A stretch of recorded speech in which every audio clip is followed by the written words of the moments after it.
Acast powers the world's best podcasts. Here's a show that we recommend. Formula One is back.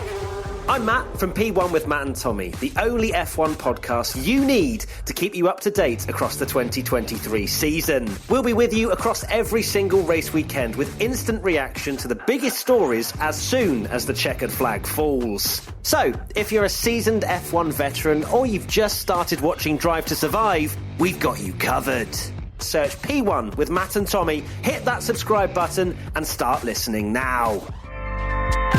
Acast helps creators launch, grow, and monetize their podcasts everywhere. Acast.com. Hello and welcome to episode 135 of the world's first Paul Weller fan podcast.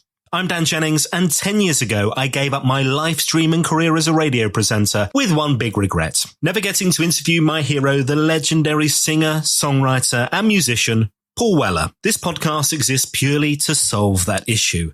Welcome to Desperately Seeking Paul. On this episode of the podcast, I am joined by punk photographer Andy Rosen, a man who captured the very final shots of the Jam in 1982. He created the Brighton beach shot for the Rear of the Setting Suns album and loads of incredible images of the Jam, plenty of which we have yet to see. But more on that later. Now, Andy started out as a music photographer on the likes of Record Mirror, Sounds magazine. He freelanced at NME, Melody Maker, The Face, and most record companies as well during the burgeoning punk scene in the mid-1970s. As a friend and cohort of many who went on to become the biggest names in punk, Andy had unprecedented behind-the-scenes access to musicians and artists of London's early punk scene. This is another really special chat. Let's get into it.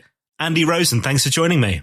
No worries at all. I love connecting back with people in England, especially the past. It's amazing how that time when I started, photography was not very big. It was not a great career move. You know what I'm saying? It was not a sexy thing like it is or was in the 60s, the 70s, or the end of the 70s. Photography was kind of weaning a bit. Was it art? You know what I mean? All this crap. And I just was my father was an avid photographer, not creative, but back then, if you think about photography, it was very scientifically oriented, or it was chemicals and, mathematics. Like, to use a flash, you had to work out the distance of the ceiling and the subject and all this stuff. People don't realize that. So my dad was technically brilliant. We had a darkroom at home, and that's how I got into it. I just wanted to be like my dad, like you do. So I kind of watched him in the darkroom, and then I started to learn to print first, right? Which I think is key, which is missing nowadays. So learning to print first, you understand what you get back from a camera, you understand light and how it sort of transfers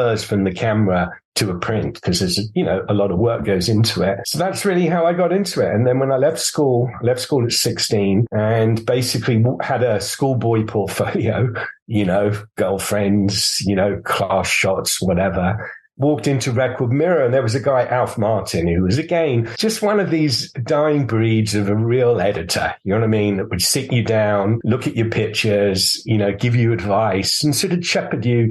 He knew I was young anyway. I walked in with a schoolboy portfolio. He hired me on the spot. I couldn't believe it. It wasn't as though there was 100 people looking for the job. Like nowadays, 20 years later, when I was in America, it was like, Jesus, every time I walked into Rolling Stone or any of these magazines, there was 10,000 people trying to get in there. But back then, I can't say there was a lot of people competing. And when he hired me, I'll be honest with you, I didn't really know what I was supposed to do. I had no clue. That was the beginning of an incredible adventure, really, that I took in my stride. Never realized how lucky I was, never realized how important the scene was. Meaning, if you think about it, at the time, it was just all natural. These were just bands I left school. But as time goes on, that era has become so much more important. It's sort of changed a lot of things. I think punk really did. Look, I don't think punk lasted very long, to be honest with you. And it was definitely, the media got hold of it. But I think that it did change a lot of things that people maybe realize, or a lot of people don't realize. I mean, it changed fashion, it changed magazines. If you think of, The Face magazine, where I also worked on the first issues, actually, they really changed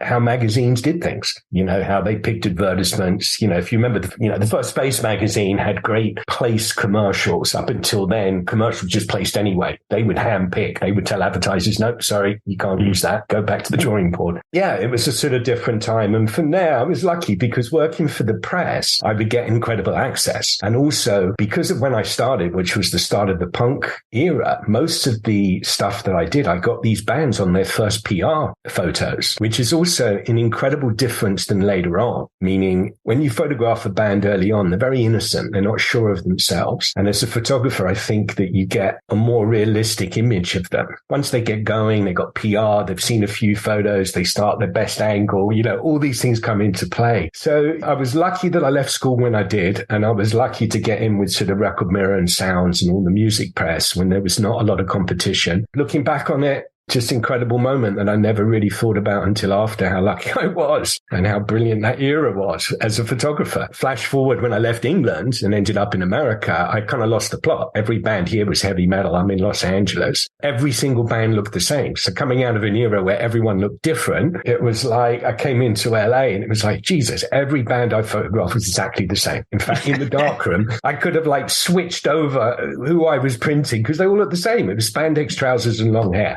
And in fact, the last band I did was called Golden Line, which followed, I think, Lion, White Line, and then Golden Line or something. And I just thought, fuck this, I'm out of here. And that's when I got into, the video game. I thought, okay, I'm going to step behind the camera now and start sort of producing and doing that. Well, look, let's dig into some of these memories because, key thing that stands out there immediately is the power of the music press back then. Talk to other people where they talk about the music, NME and Record Mirror and things like that being like the Bible. You needed this to survive culturally every week. Because otherwise you were just, you were a misfit and you couldn't communicate with people and stuff like that. Was that your feeling about the power of the music press back then as well? It's an interesting observation because I think back then, if you think about it, there wasn't a lot of outlets to get your music. So now if you think about it, it's so fragmented. So where do we get our news? I don't know. We get it from Facebook. We get it from Twitter. We don't actually get any news. It's all clickbait and it's all constructed for a reason. It's very divisive. You know what I'm saying? So I think back then there was only a few outlets, and that also journalists were really journalists, meaning they had a responsibility to sort of, interpret things and sort of explain them. And if you're talking about news, probably more explaining difficult things to people that don't have the education sometimes or don't know or don't have the time to know what's going on. So I think back then people followed journalists, had a lot more respect for it. And I think they had a lot more power for a number of reasons. One, as I said, because now it's so fragmented and before it was very focused. If you think about it, there was NME, Sounds, Record Mirror, Kerrang, Smash Hits and all that. But the serious newspapers, there was only really 3, wasn't there? Kerrang was very heavy metal. And I think also the standard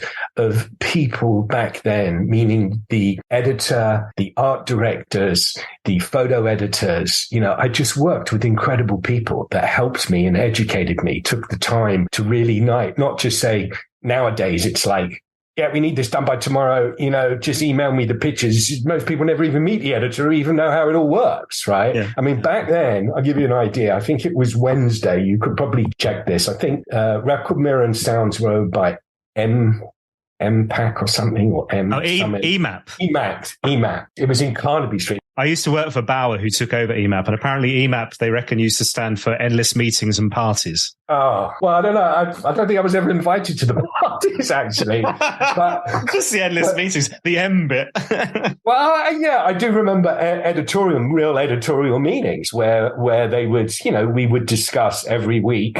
There'd be all the writers, the photographers and everybody, and they would discuss who they were going to sort of profile or destroy, It was that, But yeah, look, I think it was just things were very different. And coming out of that era and then working in other decades, the quality of people. And I think, again, because to become a picture editor, you really had to work at it. And there wasn't a lot of jobs in that era, for that. Nowadays, there's 10,000 jobs for the same people, if you think about it. I think they were much more important than the music press. I don't know how important NME is now.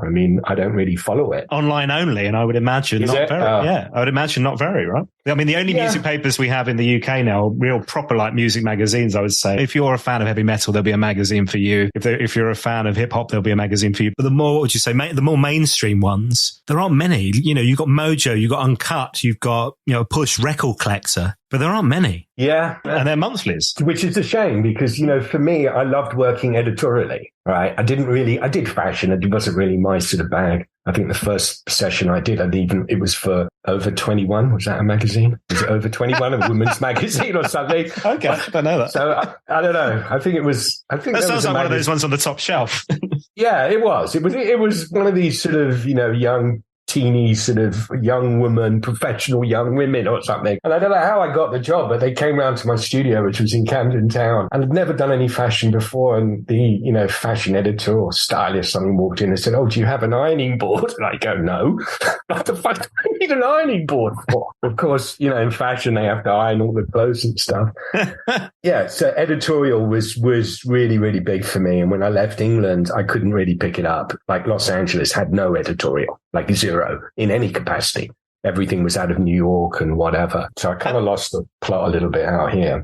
And presumably the love of music is at the heart of this as well. So not just the photography, but were you a big fan of the punk music scene? Yeah, I mean, I think the difference is when you're like a photographer, it's like the Wizard of Oz. I see behind the curtain. So, I've thought about this a lot. I suppose when I was younger, I was definitely a fan. But the moment I left school at 16, 17, I was already working for Record Mirror and stuff. And I think at that point, it's very difficult to be a fan when you're seeing it. Like the things I saw. The funny thing about being a photographer is you're like a fly on the wall, right? But no one even realizes you're there. And the shit that they talk about, and it was a bit insulting. It was like, Jesus, don't I exist here? I kind of wanted them to say something like, could you please go out the room for a second? Because I felt as though I didn't really exist. But some of the stuff I heard was incredible, really. Nothing, but just about bands breaking up and, just things that maybe I shouldn't have heard. And I think back then there wasn't all this kind of running to the media to expose people. You know what I mean? Like nowadays, there's this kind of hit shop or cancel culture and stuff. So back then there was a certain amount of sort of responsibility. Like I didn't, talk about things that were said in private that I knew was sort of could be controversial or could not hurt people, but, make, you know what I mean? I just felt there was a different ethics back then.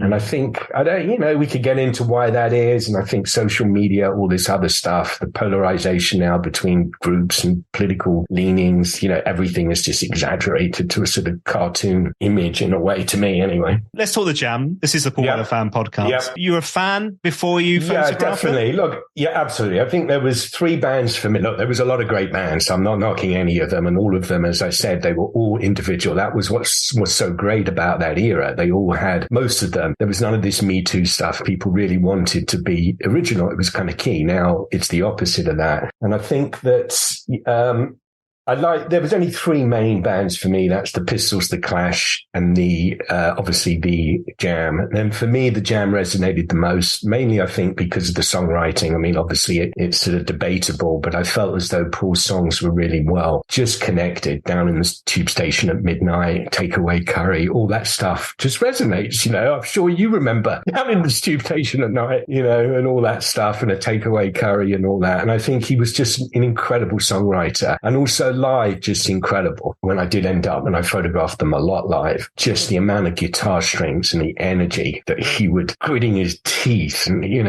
just incredible. So how I got involved, there was a company called Fifth Column that you should also probably chase down as well. I could put you in touch. So they were the punk silkscreen t-shirt company of that era. Right. If you check the logs, they did everybody. And being a photographer, they were sort of mates of mine who kind of started the company. So being a photographer and silkscreen printing and that type of stuff relies on a lot of photography, not only the elements that they were designing, but also the whole process. So I was like brought in as the sort of photographer technician, which was great. And then I not only had access with the music press, but I had access through this the first of the merchandising companies. This was way before the big boys got involved. And back in that era, Paul wanted to work, there was that punk aesthetic. He didn't want to work with the big guys. It was like embarrassing. We're selling out. So they had literally every single band, one of which was the Jam very early on. And they were in Kilburn High Road above a laundrette, which is poignant because you need like clothes dryers to sort of dry the clothes, the things. So obviously we thought it'd be better, or they did. They thought it'd be better to have an office above the dry cleaner, not the dry cleaner, it's the coin washing machine. Yeah, a laundrette. And basically, so we would print the t-shirts and then go down at night when there was no one around and go in there and dry them. Of course, didn't pan out too good because the next day, we got huge complaints, had to move in the end for a number of reasons, because everyone's clothes were covered in ink from the Jam and the Clash and various other bands. But it was an amazing moment because what we would used to do is they were all hand printed. There was no machines back then, right? Now there's carousels and it's all automated, right? And back then it was all hand done, right? And it was full coverage. So you couldn't print that many, to be honest with you. So a Jam order would sort of come in for, 5,000 t-shirts or something. And that would take quite a few days. And then we would have to ship them every day, red star them. It was like a whole process, dry them in the laundrette downstairs, get them there. 5,000 t-shirts, my God. Something like that. I can't remember the numbers, but I just remember it was quite hard to do as these bands got bigger and bigger, the orders were getting bigger and bigger, and they needed bigger offices. It was their sort of company. I was just, working for them, and they were mates. It was kind of like a scene. If you look at the t-shirts now, they're worth thousands of pounds. I mean, incredible collector items, and they're really good. I mean, they're just simple graphic designs basically, and it was all done. There was no Photoshop back then or anything. It was all, But also they're bespoke for the t-shirt. So it's not like it's just an album cover on your t-shirt, right? These are made specifically for that tour, for that gig. Exactly. Brilliant. And it was all hand done. So every t-shirt was a little bit different, and there was blobs of ink on the shirt and everything, but that was the whole look anyway. That was the punk aesthetic. It didn't really matter. And it was just, that's how I sort of got in. And from there, I sort of met Paul, I think probably delivering t-shirts or something. And, back then it was like a whole different era. It was like, I walked in, I can't remember exactly the first time I met Paul, but something came up and do you want to take some pictures at the Rainbow? And from there it led to, I'm looking for the list of the things. Hold on a sec. Anyway, from there I kind of got involved. I became like their sort of go-to photographer in a sense for a lot of live stuff. Like I covered them like so many Rainbow gigs. I covered the Marquee gig, which was, very small, which was when they were quite big and it was just mobbed. I mean, any photographer working in the Marquee with a band like the Jam, it was quite an experience because if the Marquee, it was tiny and it's just an incredible gig. But when you're like a photographer, you have to be at the front. And I could tell you stories about the Rainbow, like being in the orchestra pit. And when shit got out of hand and things flying and they're ripping out the seats and, you just get hit with all kinds of stuff and people gobbing. I mean, that was the worst part of it. In fact, I don't actually go to many live gigs anymore because of some of the experiences I had.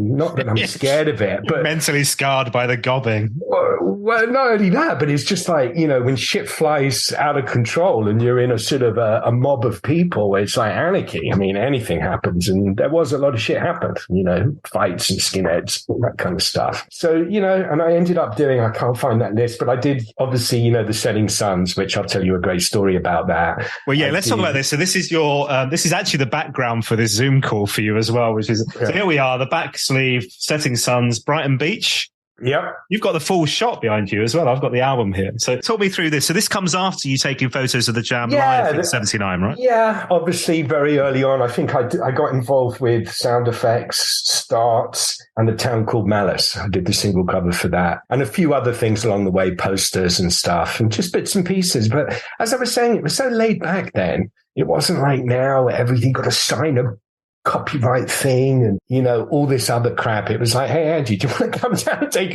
a picture of the gig? And the other thing I was going to say, they were very, family orientated bands, which is very different than nowadays. So it was sort of very, obviously his father, his mother, girlfriend, everything was run by that. So, I suppose that made it a bit more laid back. I wasn't really dealing with the record company at that point. So yeah, the Setting Suns album was kind of interesting. If you look at that picture and you look at the dog, it's actually a boxer and not a British bulldog.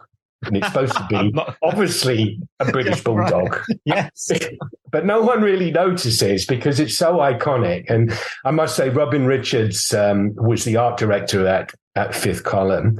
Unfortunately, he passed away, but he was, if you check it out, he's left a sort of trail of some really early punk designs that still stand up today. So anyway, it was supposed to be a British bulldog. We booked the British bulldog that was getting paid a lot more than me, that's for sure. I don't think in those days you actually ended up, well, you did. I think I did get paid. That's a whole other. You probably had better food. Well, Paul used to say to me, just charge him double, fuck the record company kind of thing, which was, which doesn't happen today. It's like, now it's the reverse. We've got 10 other people up for this job, so you better come. Back then it was like full on punk, Paul was, just charge him double. I don't care. We booked the dog and we were going up on a Sunday, I think. And I lived in Holborn at the time. And basically, we're waiting around for this guy who I'd never met, who I booked over the phone, a friend of a friend, and he never turned up. And I couldn't get hold of him. It wasn't like we had cell phones back then or, any of the sort of other communication tools we have today. So I'm scrambling around looking for a dog, and the only dog I could find was a boxer. So I thought, fuck it, I'll take the boxer. So we head down to Brighton. We get on the beach and we set up and everything. We find a deck chair with silk screened. If you look at the back of the deck chair, that's a whole silk screen that we made and stapled to the chair. And then we put the dog out. And the moment we put the dog out, he was gone. He was gone. He was just like out the beach, gone. So we spent about an hour chasing him around with his owner. Finally got in there. And if you look again at the photo, you'll see that we had to tie him down in the end because he was definitely not a photo dog. He didn't know what he was up to. So all in all, it was kind of a fun experience. And then just as we're packing up, a couple of policemen come by. And of course, this is the height of the punk days where anybody that looked like a punk or was under 20 or something was definitely a target of any police, And they sort of came up to us and sort of tried to do us for defacing public property, which was stapling the silkscreen thing onto the back of the chair, which we ended up arguing with them. And they kind of saw the funny side of it. I said, look, we're going to remove it now. There's no damage to this chair at all. And this chair's already should be thrown away. You know what I mean? It's sat out on Brighton Beach for whatever. But I'll tell you something about that shot. At the time, again, you don't think about it, but it has become the most iconic shot that I have and probably the most demand for. And not only from Jam fans. I got people that love Brighton, Americans that have gone to Brighton and they say, oh, I love the Jam as well, but I love the picture of Brighton Beach. I've got to have it. So it's actually amazing, turned out to be a sort of bestseller. It was also, you wouldn't have been able to get over for this, but at the exhibition in Brighton recently, the Jam Style Council exhibition, there was a whole wall where this image was, and they actually created a beach at the bottom of it. So I think Nicky was putting sand and pebbles and stuff around the bottom. Yeah, I'd love to see a picture of that. Yeah, I saw Paul a couple of years ago. He played out in LA. He's always a good guy. I can't say anything bad about them. Obviously I could see some of the sort of drama that was developing literally around the time just before they sort of split up. I remember one of my favorite shots of the Jam is actually of the Jam and of Paul is at Air Studios. I don't know if you've seen that shot. There's a great story behind this shot that nearly didn't happen. So this picture is one of my favorites. Oh, so this is the one of him on the staircase. I have seen this. So where is this? This is at Air Studios, which obviously was, where the Beatles recorded. It's a very famous studio. I think the Beatles put it on the map in a way, but it was like back in the 60s, the technically advanced best studio or something. And Paul recorded there quite a lot. And this image was actually just before the breakup. I'm not good with the dates and stuff, but if you research it, I think I think about within 3 or 4 months, they'd announced they were going to split up. And what was interesting is, so I was covered that over a couple of days. So I would go in because with bands, it's not always the right moment to take the picture. So what I used to do is, and if you knew the band, I'd say, look, why don't I just come down for a couple of days and we'll just work out the right moment. Like if they're harassed or they're behind schedule, you get a shit shot. So I'd rather just spend the time and get it right. I remember when I used to walk in, Paul was always in there playing the piano, not in the studio, but I can't remember, maybe in the hallway or the foyer or something. It was always sort of early and he was, knocking out Beatles songs and all this stuff. And it was almost like the pre-run to, Style Council and all that. It was that very different music. He was, playing Beatles songs and all that. So this shot on the day I was looking for somewhere to photograph like you usually do. I'd get there early and scout out a place. And I saw this place. At first, I didn't really realize it until I went down and saw the sun came out, which is rare in England like that. And then I saw the whole reflection. I thought, wow, this is going to be a great photo. Of course, Paul was late. Paul was never was never on time like a lot of musicians. I don't think I'm talking badly about him, but he really was. And this was a moment where I thought, shit, if the clouds come by, I'm going to lose this shot and it's meaningless. I mean, I could still do the same shot, but it just wouldn't have the power. And I'm waiting and Paul didn't turn up. And then he turns up. And just as he turns up, fucking sun goes down, all the clouds come over. And I just said to him, look, can we just wait until the sun comes up? So why don't you go back and carry on recording? I'll wait here. The moment it comes up, I'm going to run up and get you, which I did, and got this shot, which I'm glad that I did. As I said, it's, obviously I've got my own personal favorites, but out of all my portraits, I don't know why this one just really resonates with me. The thing about me was I was always wanting to be a serious portrait photographer. Like everything I ever do, I'd sort of dive into and get really engrossed in it. And, the music press wanted me to take stupid pictures. Like they'd go to me, can't you get Johnny to spit on the floor or gob on somebody or puke up at the airport or something? That was the kind of shots that they wanted, but that wasn't the shots I wanted. So, and then if you take a shot like this, a lot of the times they wanted much closer pictures. You know what I'm saying? They wanted, headshots and stuff. So they'd sort of go, can't you get a bit closer? What's all this other stuff in the image type of thing? One of the things also, if you look at my work, if you put your hand over Paul, there's still a photograph stands up. So what really sort of not annoyed me, but I realized very early on that I could shut my eyes, chuck the camera up in the air and put it on the motor drive. And whatever shot I got of any famous person, it would always be reasonably good because of the famous person. So if you look at my work, I kind of do that a lot. If you take any one of these people out, McLaren, there's a whole picture there without it. That's really interesting. I love that. Yeah, I wouldn't say that the editors, they liked me because I delivered. I know what I was going to say before. The way that it used to work back then, which was print, we're not talking digital now, was I think it was every Wednesday, no matter what, you had to get to the printers with your print for them to put it in the newspaper. And there would be a blank space waiting for it. And I can't tell you how terrifying that was, because remember that when there's a white space waiting in a newspaper, it's a big number for them to go back in there and replace that. It's all manual. It's not now. You just get in your computer and you change something.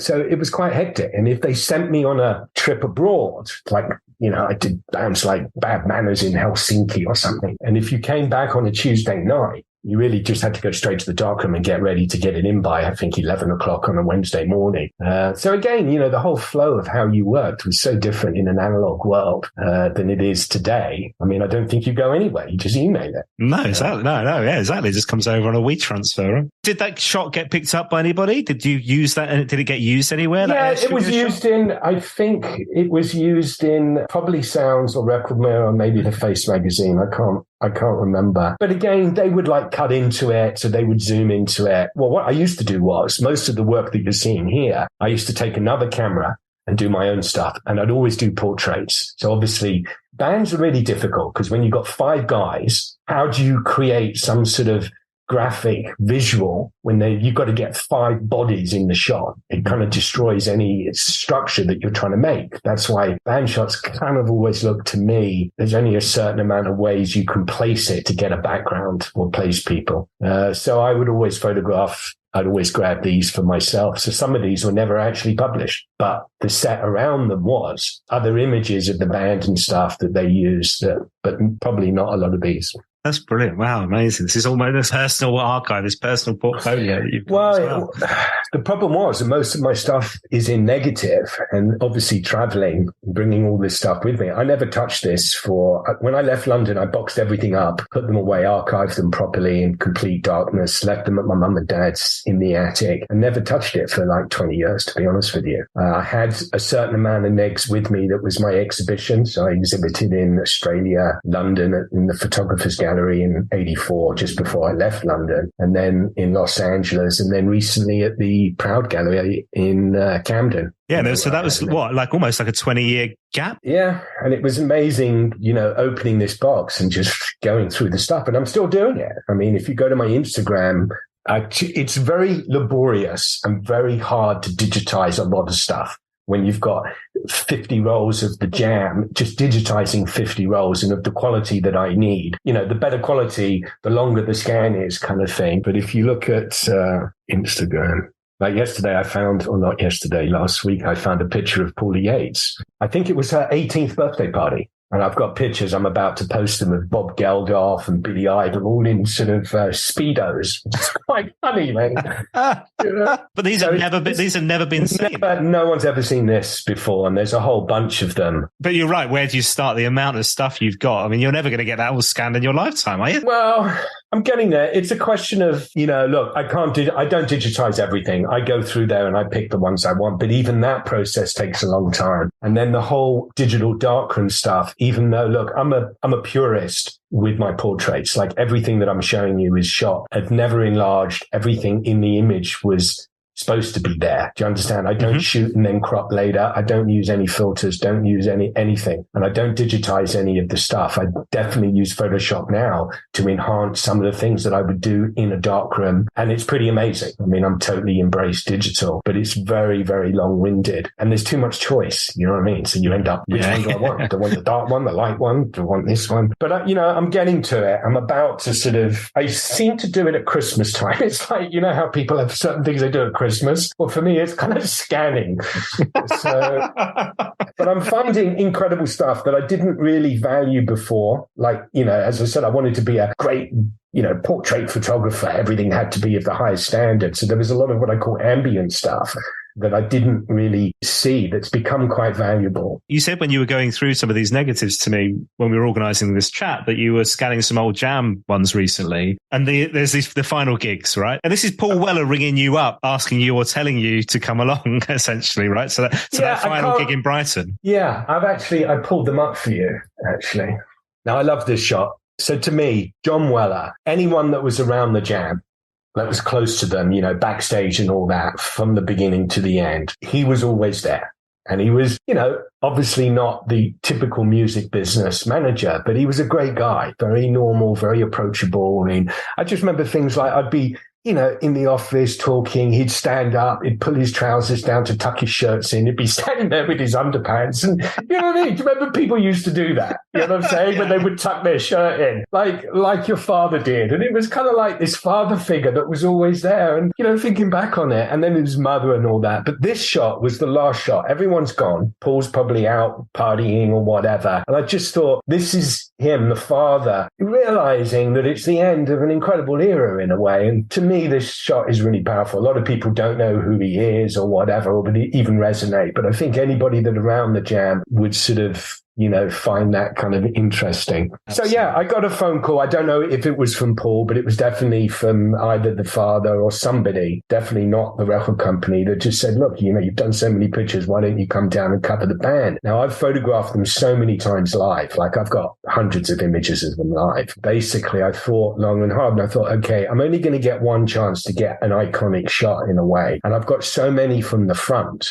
meaning, do you know what I'm saying? Just another shot of them from the front is not going to do it. And it was quite mad. You know, it was at the Brighton Convention Centre. I don't think it was the actual last gig. I think they did one in Woking, but I think this was the last major commercial gig or whatever you want to call it. And it was sort of, let me think, it was basically, I got behind the drum kit and I waited there literally the whole time. I didn't really photograph them from the front because I had so many shots and they all looked the same, to be honest with you. Not the same, but, you know. So I waited until they'd finished and got the last ever shot, which hopefully I've got here. Oh my God, these are brilliant. And people have not seen these. These are... Yeah. So this is them saying goodbye. And what's interesting here is, and there's more of these, I'll show you, is look at Paul, how he stands back, which is how he was. Paul was always the thinker. Paul was always, you know, I wouldn't call him grumpy, but he was a thinker. He was, you know, the lead singer of a top band. You know, he had a lot of responsibility. You know what I mean? It can't be easy to keep churning out the kind of songs that he was. This is a very good picture of the jam in a way, because Paul steps back and sort of looks out at the crowd. The other two are kind of waving. Hold on. And this is the sort of sound check. I'll just show you through this quickly. That arriving, people outside. This is what I mean by ambient shots. That at the time I would look at this and go, the hell did I do that? Probably as I picked up the camera, I just pressed the shutter by mistake or something, It's not a shot that I would use, but it's actually becomes a lot more interesting, 30, 40 years or however long it is now. We're capturing the times, right? As much as anything else as well. So there's some pictures of them after the gig. So I got them coming down from the sound check. So that's their last ever journey from the stage. Oh, wow. The sweat on Bruce Foxton. I know. So, as I said, what I really wanted to capture was this stuff, and it was very fast, and there was a lot of people, so it wasn't like pose stuff so much. And you have to do that sometimes. Around bands, a lot of people, you can get trapped in the wrong place. Like if I was out front, I would find it difficult, even with my passes, to get back at the right moment. Do you understand? To do the picture from behind the stage. So I thought, fuck it, I'm just going to stay right behind and just cover everything other than the front. It's funny, isn't it? Because so much of the Jam's image, when you think of that kind of traditional, that classic Jam shot, is them in the Jam suits. But actually, that was really like first 18 months of that record. And then suddenly, they're all got different looks, the Lonsdale, whatever. But that image got stuck. They got stuck in terms of from a visual point of view, I guess. Well, even more today, I think, because everything is so divisive. So back then, there was no press people controlling it. So access was not like it is now. Like I don't really photograph bands now, but I have a lot of mates that do, and I've been around the situations. Everything is like, have you got your pass? Have you signed off on copyright? Can we have the film after you shoot it? Do you know what I mean? There's all this shit that goes on, and it's like, it's all so managed. Back then, it was so loose, That ownership is yours as well, which is really important. So when you talk about just making a living, right? That archive is yours. You're not having to it's interesting. Polydor or anything, are you? No, well, it's interesting you should say that because, the app that I'm involved in, I'm all about copyright because copyright is just failing. And, it's an analog solution trying to solve a huge digital problem. There's 100 million images on Instagram every day now shared, and most of them don't have attribution, blah, blah, blah. Copyright back then, I owned everything. If someone stood in front of the camera, I owned it. Plus, British copyright law is a lot different than here. It's much more weighted towards moral rights and not so much in America. It's all statutory rights, which is about money, right? In England, it's all about moral rights. Like, I can't sell T-shirts with this unless I had a license, but that's obvious. But I own this image. I can do whatever I want with it. I can't commercialize it, within reason. Like if I did 10 T-shirts, there's no damage, right? I could do 10 T-shirts and sell them. Maybe they'd try and sue me, but I don't think so. If I did 10,000 T-shirts, it would be.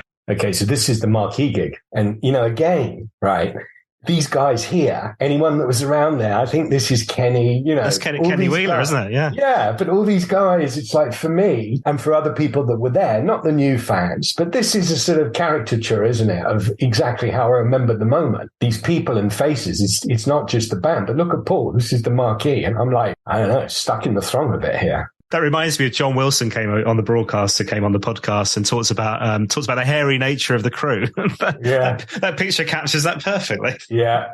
And they were all great guys as well. I mean, what I mean by that, without mentioning names, some of the bands had real thugs as security and roadies, and it was just not good. And again, I think it had something to do with because there was a father figure there. I think people don't realize that, but I think having John around kept this band in a way quite special at that time. Like I don't remember, there was crazy times and Paul would get into it and have drinks. And I always remember that he would always go missing after the gig, not always, but I remember this frantic, everyone running around, where's Paul? Where's Paul? And someone would say, oh, I saw him go out the back door. Oh, fuck, we better go find him. He's going to get into trouble, drink too much or get in a fight or skinheads are going to corner him. And there was this like mass panic, like, where's Paul kind of thing. But again, I think that was the difference also between the Jam and a lot of other bands. I don't remember the Clash having any father figures around or the Pistols.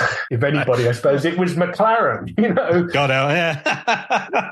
Let's have a look here. Okay, so this is, no one's really seen this picture. This is in my studio. And again, just rang up. I need some more shots or something. Were you available? Sure. No record company involved. No PR person. Nobody checked what was going on. And it was just me, Paul, and his minder. That was it. Probably Kenny. This is one of my favorite live shots of the Jam. I did this sort of 4-shot sequence of this, printed them up as a sequence, and I mounted them on a board. And I remember back then it was all hand done. So I remember I had this special glue that you had to iron line on the back or something. It was rubbish, but, it was what I was using. And I did this thing and I took it to Paul like a kind of schoolboy does, hey, look, how do you like this? And he goes, oh, I love it. And just took it. Which was all right. I wasn't, it wasn't, I didn't want him to have it, but it was like, oh, okay. That's gone then. Yeah, that's gone.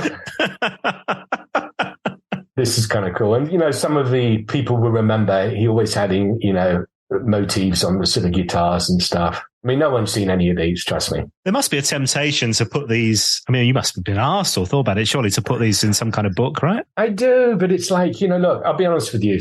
As I said, I put them all away for about 20 years and didn't touch them. Then I was so busy and this stuff's so time consuming. Even now I get calls all the time for magazines and stuff. It's very difficult for me. It takes a lot of time and there's a lot of wind up. It happened to me the other day over, I think it was Boy George or something. I got a call from a film company, a researcher that wanted images, and they're all coming on strong, like, we really want your stuff because we haven't seen it before and we've got a deadline now and we're behind, so you've got to move fast. And then I got to go find them, then I got to go put them together, then I got to send them to them, then I got to think about a licensing contract, because once you give something to someone, I got to cover it. There's a lot of liability. If I don't, they'll end up somewhere else. So it's a bit of a number. And then what happens is, like in that situation, happens a lot, I don't hear back from them. And then I email them and say, hey, anything going on? I sent you some images, like my work, valuable pictures. What happened? Oh, we haven't got time. So those scenarios take a lot of time, and I just don't have that amount of time to do that. Books are interesting. I've been offered deals with books. Again, it's just very time consuming. And I just am involved in other things. Like, I've got this software company, and before it was the production company. And it's just, I don't have the time to do it. Or I suppose the motivation. It's not that I'd turn down the money, but it's just I've got other incomes. So I suppose if I didn't have an income, I'd be a lot more aggressive over it. And in terms of a book, I'd rather do it myself now. The moment I saw self-publishing and stuff, like, books are great.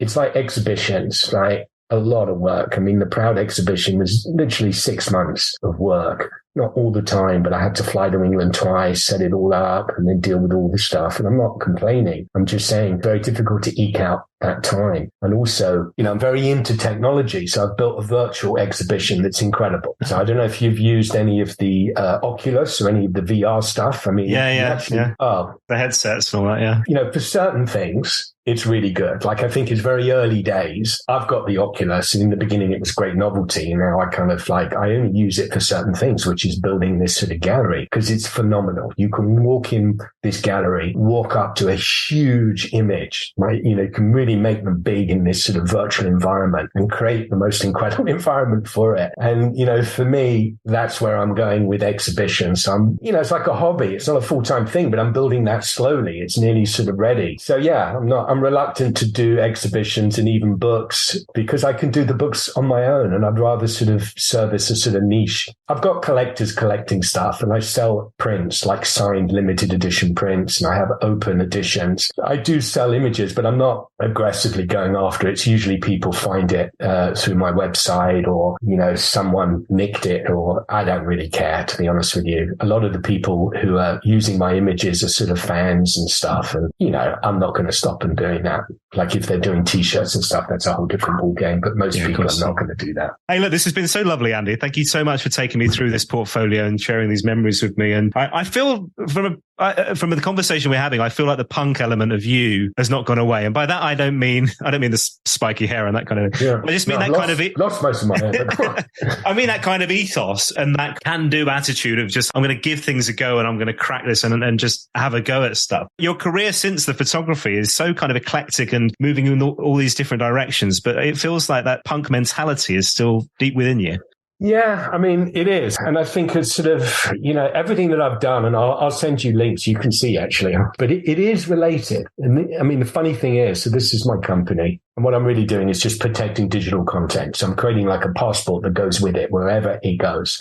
And it's about basically, register, manage, authenticate, license, marketplace. So it's a way of protecting digital assets, proving the origin. I use the blockchain, but it's sort of related because it's all about creative people and now protecting creativity, including my own work. I'm obviously using my own work. And also what I find is everything I've ever done, that the photographer's always played a part. So when I had the Underground, which was my production company, and we did everything from Marilyn Manson, the Stones, Metallica, everything that moved. And we were definitely the punk production company. I modeled it on a kind of roots British punk company, which kind of worked for music, didn't work too well for commercials when we're dealing with Pepsi and stuff. But, you know, everything I do, I try and push forward into the future. I don't look back. I don't do Me Too apps. And this app is very much the same thing. So even though it is eclectic, there is a sort of connection or a path that got me here. It isn't just that I woke up and said, oh, now I'm going to be a software developer or something. I wouldn't recommend being a software developer. I think looking back on it, photography was such a great, well, back in the day, I think it's very difficult now for modern photographers. It's a whole different ball game. I don't know if you've seen any of the AI stuff, artificial intelligent photography. I mean, similar to music, right? I don't know how new musicians, new bands make a living out of that because the venues don't exist. It's so hard to get your music discovered now because the radio is not doing the same thing. I think that, look, the problem with this era is that everything has changed. The way we used to make money, technology now is moving very fast, and this convergence with analog and digital has really exploded now. And what people don't realize is this is the point of impact. Up until now, it's been a baby rattle. The internet, memes, Twitter, Facebook. Come on, this can't be what technology leads to. I mean, it's you don't have to be, it's just useless stuff, right? It's all very entertaining, but it's like a baby rattle. Look what we're doing now with AI, quantum computing that's sort of coming in, faster processing, virtual reality, the metaverse, and, people point fingers at it, but I tell you, it's coming pretty fast. So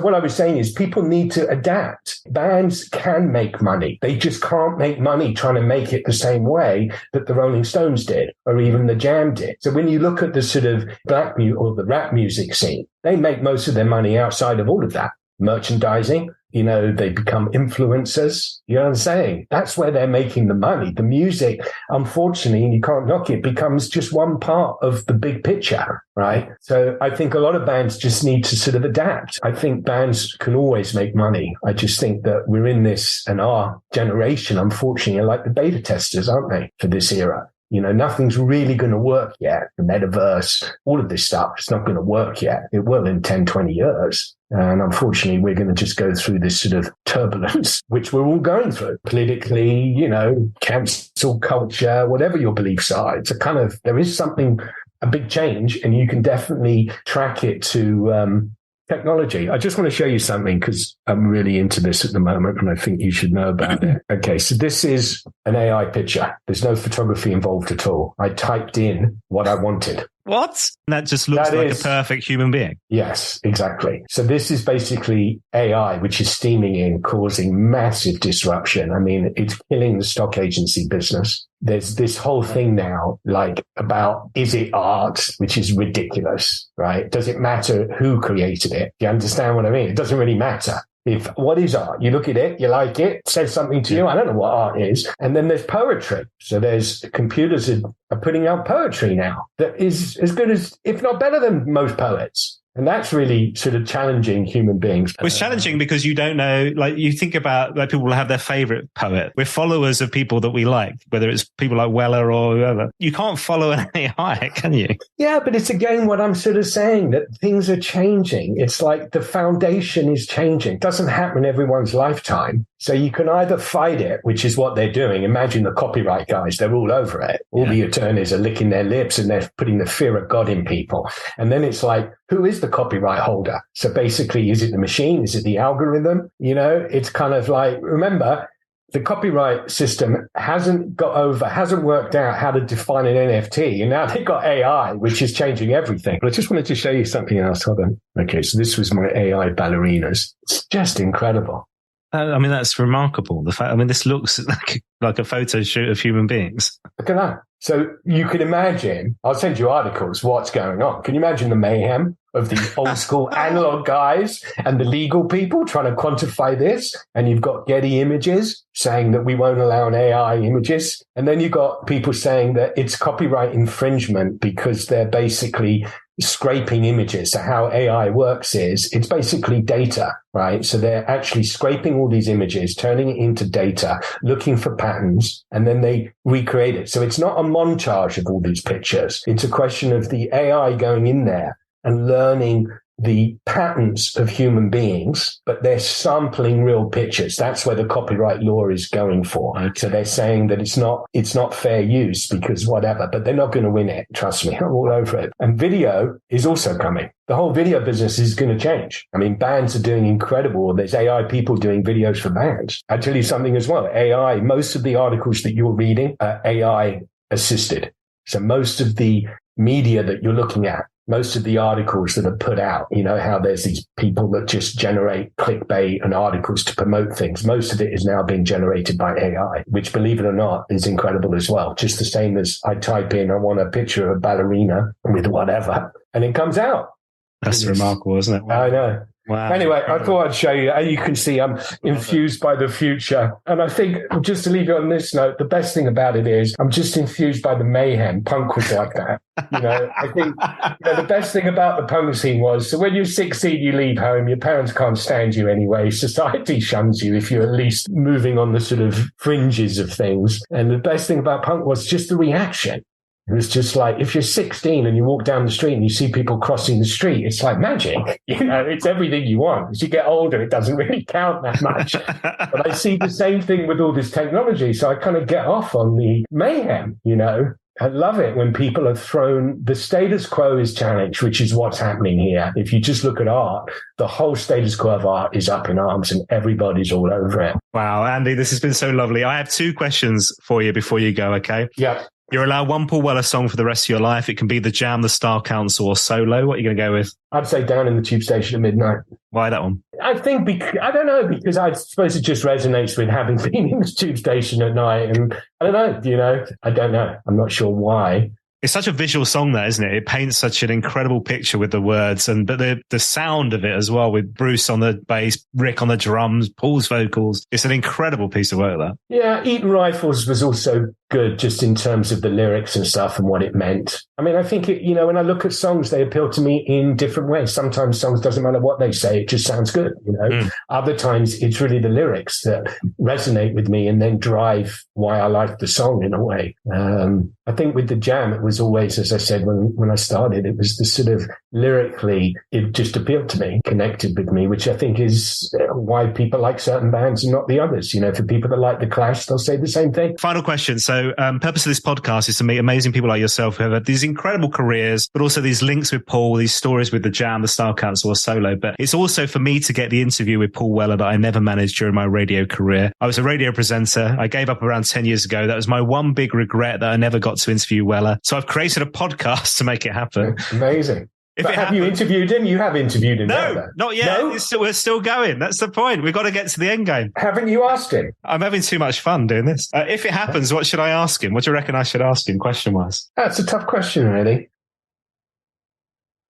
I suppose an interesting thing is, it's like looking back on your career, what changes would you have made? What would the difference be with what you know now is kind of interesting to me. Because as I said, when I was younger, things like pissing off the establishment and your parents was kind of entertaining. As you get older, it sort of changes. So I would imagine for someone like Paul that's had, an incredible career and a lot of action, more than most people, meaning situations and stuff with the band splitting up and his dad and all this stuff that goes on. What would he have done different when he looks back on his career? I think would be interesting for any younger musician and any fan in a way to see what he scrutinizes. A lot of other people have their opinions, but it'd be interesting to see what Paul says. I'm sure he would let you interview him.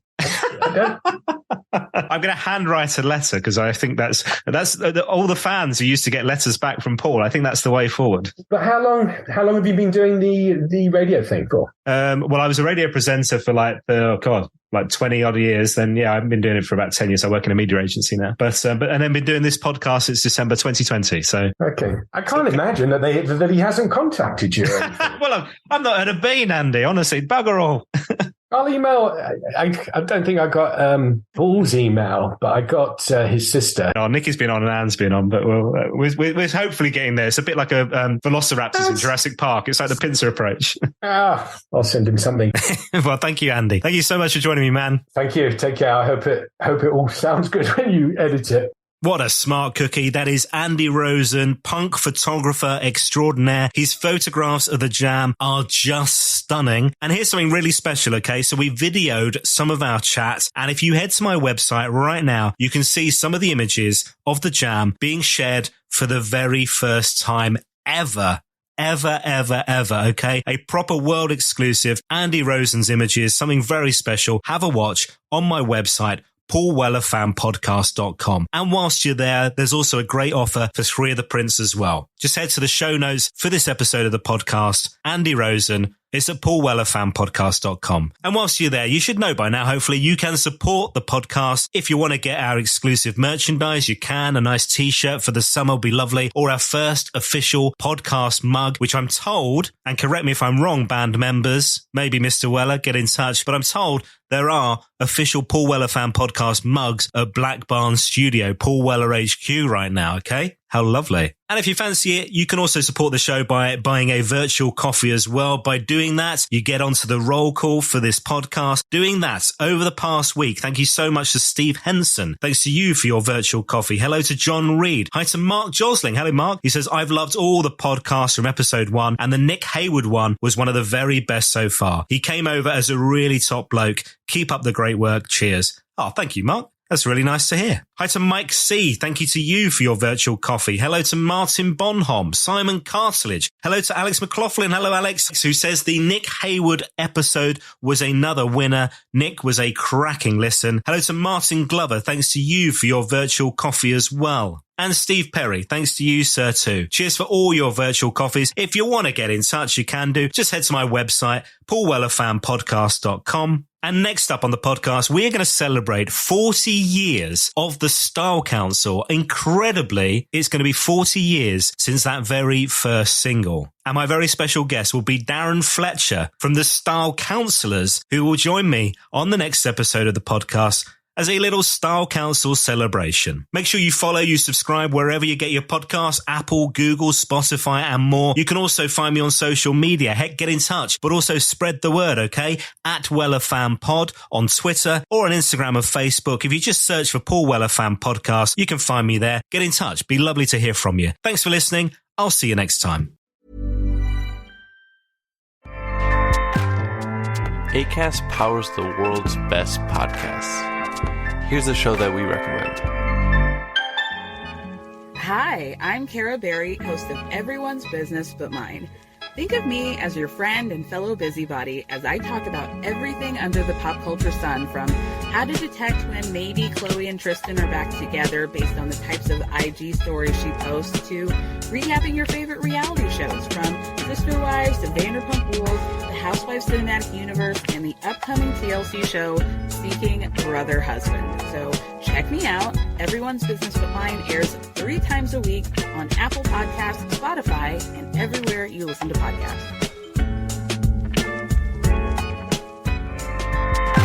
Acast helps creators launch, grow, and monetize their podcasts everywhere. Acast.com.